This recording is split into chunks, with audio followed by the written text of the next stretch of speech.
where your Golden Gophers were selected in this past weekend's NFL draft, then a recap on the Minnesota Golden Gophers spring football game, and then where Bucky Irving landed in the transfer portal here on Locked On Golden Gophers.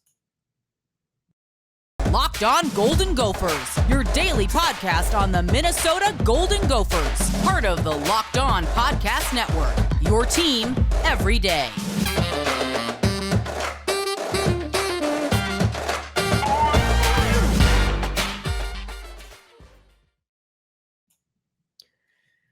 You're listening to the Locked On Golden Gophers podcast, part of the Locked On Podcast Network, your team every day. My name's Kane Robb. I'm host of the podcast, former collegiate football video coordinator and recruiting assistant. Happy to be here with you at the Locked On Golden Gophers.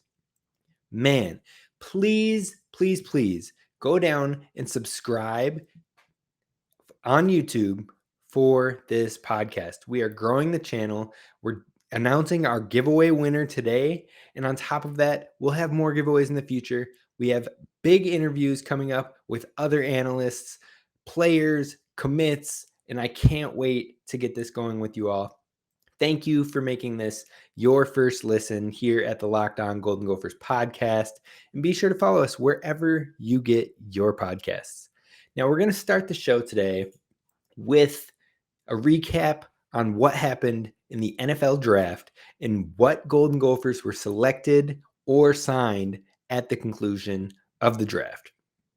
Now, I'm sure you guys were paying attention. I'm sure you were cheering along, but if you missed out, we'll give you that recap here. And if you didn't miss out, but you want to hear a little bit more, keep tuning in. This is the show for you. So let's start it off. Boye Mafe was a second-round pick 40 overall to the Seattle Seahawks. He fell out of the first round. It would have been awesome to see him go there, but his range of outcomes was likely that end of the first round, maybe around pick 26 to the end of the first round, or early in the second round, which ended up being what was the case. Boye Mafe lands with the Seattle Seahawks, but it seems like an absolute perfect fit for him. It does look like he will likely be asked to start, maybe not start, but contribute early. And that'll be something that is really significant. They did just get rid of one of their defensive ends that had a lot this past couple seasons in Dunlap. They had cut him. And so bringing in Boye Mafe is one of their first picks in the first 2 days of the draft was absolutely astounding landing spot for Mafe, who could contribute early and also be in a coaching tree that has been great at developing defensive players, even in the Seattle Seahawks down years. Even in those years where it looked like, you know what, the defense is terrible and Russell Wilson's putting everything on his back. As the season progressed, those teams had players step up like Shaquille Griffin and really just make a name for themselves. And that defense, even though it's not its glory days defense, the Legion of Boom, but they've always held their own. They have great talented pieces across it and spread throughout the defense, including Jamal Adams. So it'll be a good landing spot. He'll have some good veterans to learn from, a great coach, and I look forward to catching all of his progress with the Seahawks. Mafe had a great landing spot. Speaking of great landing spots, the next Gopher selected in the draft was Daniel Faalele. He was drafted in the 4th round, the 110th pick to the Baltimore Ravens. And again, it feels like this was the perfect landing spot for our Gopher alum.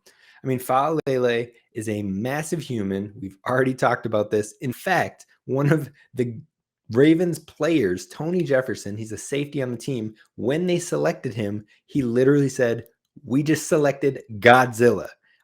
Godzilla. I mean, it was a great tweet, brought some laughs, but that just goes to show you how massive he is, even to the average NFL player.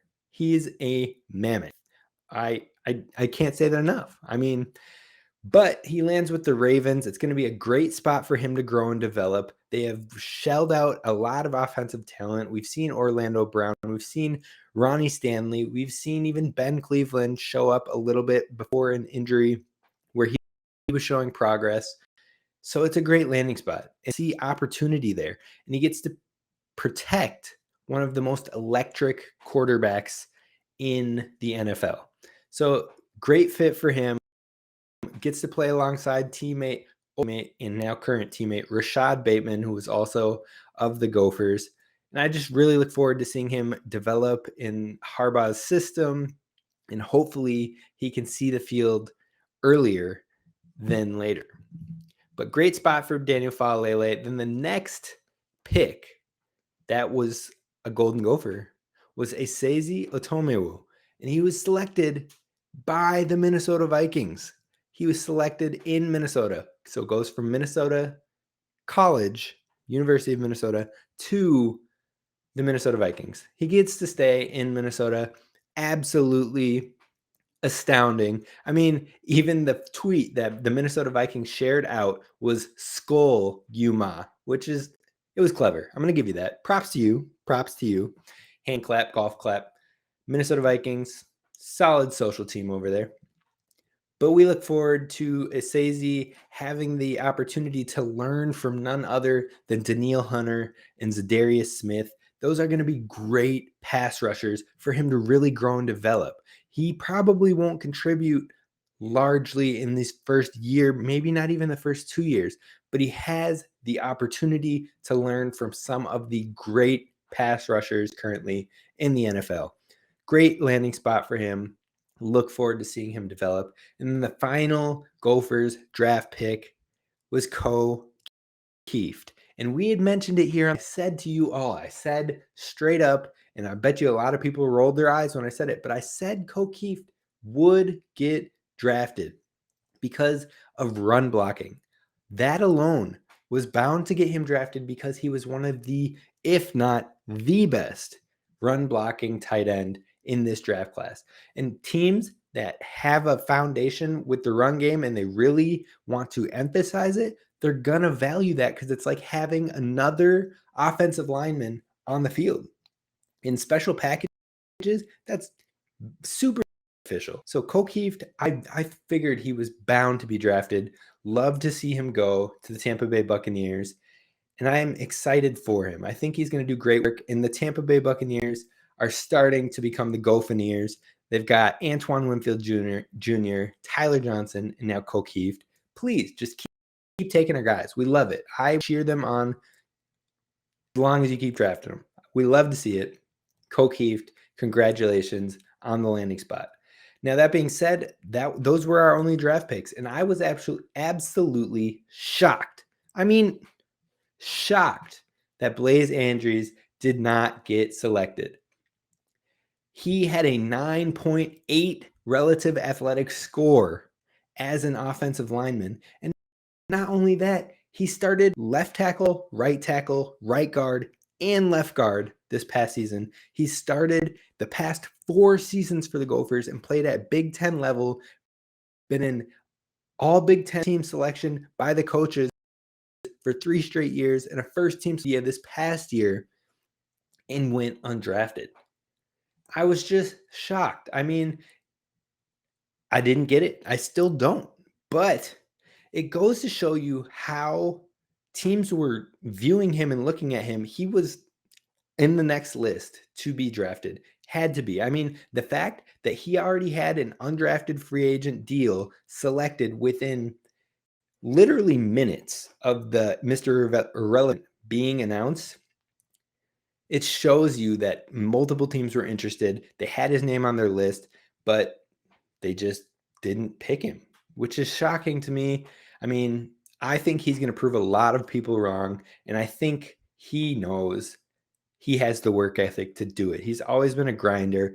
I really look forward to him showing all 32 teams they got it wrong by not selecting him in the draft.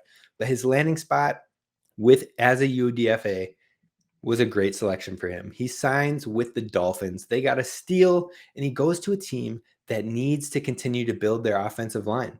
I mean, he has an opportunity to step up and step out into the rotation if he can show in camp and in the fall, like the early fall, August timeframe in the preseason games, that he's a contributor. I think he could work his way into a depth spot, maybe a backup spot, if he just grinds. And I think he truly will. The Dolphins, they've had some issues on the O-line, and this is a great landing spot for him. So I look forward to that. And then I also thought that Jack Gibbens would be selected. I thought he had a shot at being a late draft pick. I was wrong on that one. He signed as UDFA with the Tennessee Titans. They are a defense-focused team, and they have a defensive coach, so it's a great opportunity for him. He could play his way into an opportunity. Look forward to that. And then let's give shout-outs to the other 3 Gophers players that signed UDFA deals. Micah Treadway and Coney Durr both signed with the Chicago Bears. And then Sam Schluter signed with the San Francisco 49ers. And I think that's a great fit for him because they're a heavy run blocking team and a heavy run blocking scheme, which he clearly saw success with the Gophers over these past 3 seasons. So could provide him a good opportunity to show what he's got. Again, congratulations to all of our Gophers, and I wish you nothing but success as you move forward. We'll be breaking down these fits and possible timelines for these players throughout the week. I just wanted to give you a quick recap if you missed it or if you wanted quick tidbits as we continue to go. But this was a busy weekend for the Gophers. We're going to talk about the spring game coming up next. But first, let's talk about our friends over at Built Bar. I know you've heard me talk about it before, but Built Bar is the bar that you can replace your candy bars with because they taste that good, but they're better for you. A candy bar typically has almost 400 calories, 300 to 400 calories, 30 grams of sugar, a whole bunch of net carbs. It's just not good for you, and it's not doing favors to you. But a Built Bar only has 130 calories, 4 net carbs, 4 grams of sugar, and 17 grams of protein. I take it after all of my workouts. It's a great, and they're delicious. As I said, mint brownie is my go-to flavor. It tastes like a Girl Scout thin mint cookie. Give it a try. Head on over to built.com and use promo code LOCKED15 for 15% off your order. Again, that's promo code LOCKED15 to get 15% off your order at built.com. So as I said, we are going to talk spring game. But first off, thank you so much for making Locked On Golden Gophers your first listen. I truly appreciate it. Check us out on the YouTube. Be sure to subscribe. Again, we're announcing the winner of our contest for the free mini helmet at the end of this episode. So we'll have future contests where we'll have other giveaways, and I want you to know when that's happening. And all you got to do is subscribe to the YouTube and follow us on Twitter. I appreciate you listening. I know I got my Celtics garb on today, which might throw some fans off, but that's where my NBA loyalties lie. Yesterday, we got just smacked by the Bucks, and it was really disheartening. But there's a 7-game series, and they play 7 games for a reason, or at least 4. So hopefully we don't get swept. Moving forward to the Gophers, though, we're going to talk about the spring game. I want to talk about players that stood out to me in that spring game. The first being Michael Brown-Stephens. He was used all over the field. He was used on runs, on jet sweeps. He was used on the short game. He had deep shots given to him. He played for the Maroon team. In Tanner Morgan's very brief stint with the spring game, I bought both of the targets that Tanner Morgan had, and he was used all over the field. Now, it was great to see. It's awesome to see how versatile he was, and it'll be interesting to see if he maybe slots himself into that wide receiver 3 category for our team this upcoming season. I think Dalen Wright and Chris Amon-Bell are both locked into those starting outside slots, but who gets the slot position? Would it be Michael Brown-Stephens or would it be Daniel Jackson? That the usage played out. Both of those guys played in the spring game, but Michael Brown-Stephens was used so sporadically, but all over and just eclectically. It was really cool to see. And I think that if that's the way we're going to use him, I could see him taking over that wide receiver 3 role and really getting opportunity. It does go to question former Minnesota commit Anthony Brown, who was a 4-star who decommitted. That's Michael Brown-Stevens' brother. So did we use him a ton to showcase that maybe, hey, Anthony, come on over, come back to us. You see how we use our receivers? You see how we're using the passing game a lot more? Yeah, you should come back, come commit, He was in town for the game. So interesting that his brother got a lot of show, even when he had a brief injury scare in the game. He came back to more heavy work, which I thought was interesting. So it makes me question a little bit. Maybe we were doing more than just showing him off, but showing off for his brother to hopefully get him to recommit. It's all, theory and conspiracy, but that's where I'm kind of at a little bit. But he was intriguing. He was effective. Definitely liked what I saw from him in that game. Now, speaking to other Gophers in that game that impressed, Athan Kaliakmanis seemed to have secured the backup quarterback position. He played a vast majority, almost all of the snaps for the Gold team. He came out hot and he came out confident, and that's what you love to see. He showed the arm talent. He had a lot of zip on the ball. He was effective. He made some young mistakes. He made some dumb mistakes, but that's what you're going to expect from a player that hasn't played a competitive down at the NCAA level. I mean, he went through a redshirt season this past season, so it was really promising to see that from the young guy in his first real action that we've been able to see from the fan perspective. Athan Kaliakmanis is our quarterback future. I'm just going to say that straight up, like no question. Tanner Morgan is going to start this year. This is his final season, and he's going to give it a hell of a run. But Athan Kaliakmanis is our future QB1. No doubt. I know we have other guys on the roster, Cole Kramer. We have Jacob Newth, who signed with us. We're still looking at quarterbacks in the next class. But Athan Kaliakmanis is our future. I'm putting that out there, and I'm sticking to it. He showed enough for Gophers fans to be excited. He's one of our highest ranked recruits that we've signed in our program's history, especially at the quarterback position, and he showed why in the spring game. I'm super excited for him. The deep ball kind of got away from him. That's my one big critique for him from that spring ball game is every deep ball shot he had, there were 2 that were really short and the rest of them were pretty long. So he doesn't have a lot of control on that deep ball. It's something he'll really have to work on over the course of this year. And even on the out routes, he seemed to lead too far outside to his wide receivers. But as the game progressed, he kind of got a hold of that route, and it got a lot better. But the deep ball consistently throughout the game was this area of struggle for him. He did have one interception. It was a really bad throw. Miles Fleming clearly picked it off, jumped the route to the tight end. But outside of that, he was really promising. Loved to see it. Other people that stood out to me, Beanie Bishop was all over the field. Transfer from Western Kentucky, 2 PBUs, had 1.5 tackles for loss. He was all over the field. I am super excited for him and the rest of the DB unit. Let's start talking about everything as a whole.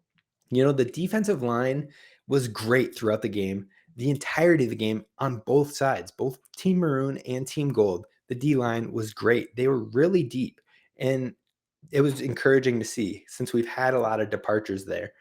Austin Booker was a menace. He had 7 tackles, 2 sacks, and he was credited with a forced fumble as well. Devin Eastern also was great to see the flashes from him. He had 5 tackles and a sack.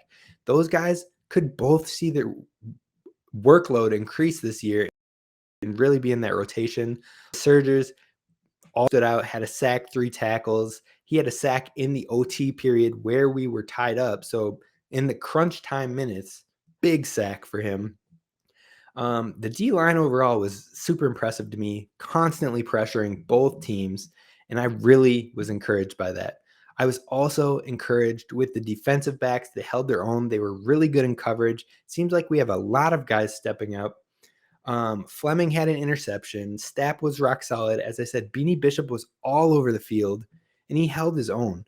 I love to see it. He had a PBU on Tanner Morgan. He had another PBU in the overtime period.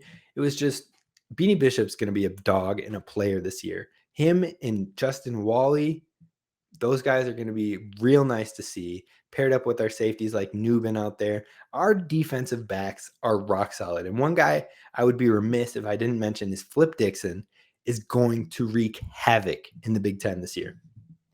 He can so they've been running him in the nickel, and he's been playing a little linebacker. And also I think he had a few snaps on the outside and cornerback. He can play all over, and he can bang with the tight ends. He can bully running backs, and he can keep up with receivers. He is going to be a bully, and I love it. Flip Dixon, shout out to you. Can't wait to see what you do this season. Now, the last one I want to mention on the D-back unit was true freshman Tariq Watson. He showed speed as a true freshman. He was keeping up with Dalen Wright on quite a few plays early on, and it was really promising to see. So shout out to him. And then the one concern that really popped out to me was the offensive line was kind of concerning, at least the depth portion. The starters, they showed pretty strong at the beginning. They held their own, especially on the gold team. In that first couple drives, they were really effective. Chuck Filiaga and Ariante Ursary really stepped up on that gold team. Love to see it. But as the game continued and the more rotational bench depth linemen came in, it was really concerning, especially in the second half. I mean, overall, there were 7 sacks in this spring game. 7 sacks.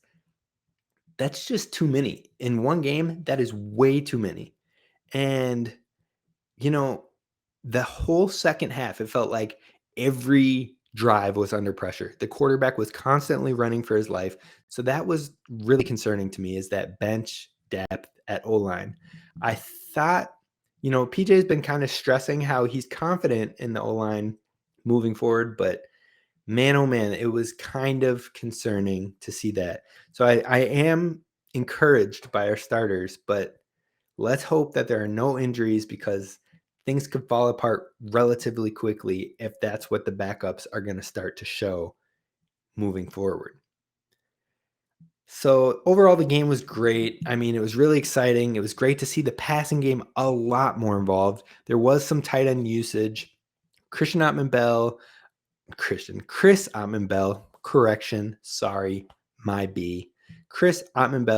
Spanford, Tanner Morgan. These guys really didn't play much, if at all, in the spring game. And it makes sense. You don't want to see anybody like that get hurt. But it'll be interesting to see how we move forward. I'm encouraged. I'm excited. I think we have a good squad moving forward. But there are still work to be done, still improvements to be made. Now, to close out the show, we're going to talk about Bucky Irving and where he ended up. But first, we need to talk about our friends over at Bet Online. Bet Online is your number one source for sports wagering information. And if you are looking for the latest trends in action, you need to head over to Bet Online. You can look up MLB numbers, NBA playoff numbers, and now NHL playoff numbers will be in there and updated. Go check out the Minnesota Wild and the St. Louis Blues. I mean, if you like betting, you have to head on over to Bet Online. It's fun. It's really interesting to see what Vegas is anticipating. You can even head on over and look at college futures right now. You can look at the odds for the national championship for next year, as well as the Heisman winner next year. Head on over to Bet Online today and check out the latest trends in action. Bet Online, where the game starts. Now, as I said, we're going to close the show with Bucky Irving. Bucky Irving, it sucks that we lost him. It sucks that he entered the transfer portal. He was really encouraging. He showed so much potential in his freshman year. But what we saw from Zach Evans, who I didn't mention much in that spring game recap, but we will talk about throughout the week, Zach Evans looked really promising. And I had mentioned back when Bucky entered the transfer portal that I didn't think it was due to Mo. I didn't think it was due to Trace and Potts and them coming back and taking reps from him. I said from the jump, it doesn't make sense because they weren't really taking live reps. I said, I'm really curious if Zach Evans is showing out and stealing reps from him, to which case he was like, I want to be the guy. I don't want to split time. And Evans was inserting his name in there. From the jump, that's what I was immediately like, man, it doesn't add up. I think Zach Evans might be popping off. And we saw that in the spring game. He had so many quick flashes, so many encouraging moments that I see why. I see why Bucky would be like, I don't want to split time. I want it to be the me show. And I don't blame him for that. You want to get your name out there. You want to make it to the next level. And doing that means the more opportunities you get, the better opportunity you have to get to the next level. So he entered the transfer portal. But I think we're going to be just fine without him. I think Zach Evans is more than promising. I think that we have Darius Taylor coming up next year, and he's been recruiting for us already. He's been talking to Jackson Howard, 5-star Minnesota player who is still on Minnesota's radar, even though he's got offers from Bama, Miami, Oregon, Clemson, you name it. He's got 57 offers from schools, and he's still considering Minnesota. He went to the spring game, and he was chopping it up with Darius Taylor. So thank you, Darius Taylor, for trying to get our squad even better and add to that class. But back to what we're talking about. Zach Evans, super promising. Trayson Potts, we know, has the juice. And then you add in Darius Taylor. We're going to be all right. We got Big Mo this year. We're going to be all right at running back. I am not. It sucks, but we'll be fine. So on to Bucky Irving. He landed in the best spot of any of the Minnesota players who transferred this past season. And when I say the best spot, I mean the most premier program, which he committed to the Oregon Ducks. Another Power 5 school. I'm glad to see him get an opportunity at another Power 5 school. And also, I am very happy to see him stay out of the conference because I would love to cheer for him in the back of my, yeah, he's a former Gopher. Good luck to you. I hope you do well. I truly do. So I was excited for him. Still will likely see some competition there as he enters a room that's maybe possibly the running back 2 right now behind Byron Cardwell. But that being said, Byron Cardwell did not separate himself very much this spring from everything I was looking into and kind of reading. It looks like he didn't really step out and secure the job. So if Bucky really pops off and learns it in fall camp, he could take over that starting role and see the opportunity that he is looking for. So it'll be really interesting to follow and keep up with. But we'll see. He's no longer a player of ours, so we won't really focus on that. Best of luck to him. And then finally, I didn't really understand in his announcement on Instagram and everything, he had 2 boxes of Fruity Pebbles that he was pouring in his face. And so maybe NIL deal? Maybe? No clue. Good luck to you, Bucky. That's all we're going to do here at the Locked On Golden Gophers with you. And I truly appreciate you all for tuning in. It's almost time to announce the winner of our free mini helmet for the Golden Gophers. But first, I want to say thank you for listening to the Locked On Golden Gophers podcast. Be sure to subscribe on YouTube. Check out the Facebook. And please drop your comments, drop your questions. I super appreciate them. And I want to get them in our mailbag episodes. I want to answer and talk about the things that you want to hear. So please be sure to drop comments, be sure to subscribe, and wherever you get your podcasts, follow and leave a 5-star review. This is Kane Robb. I'm signing off, and prior to officially turning this thing down, we're going to announce the winner of our free mini helmet. And the winner of this beautiful mini helmet, alternate Gophers helmet, is none other than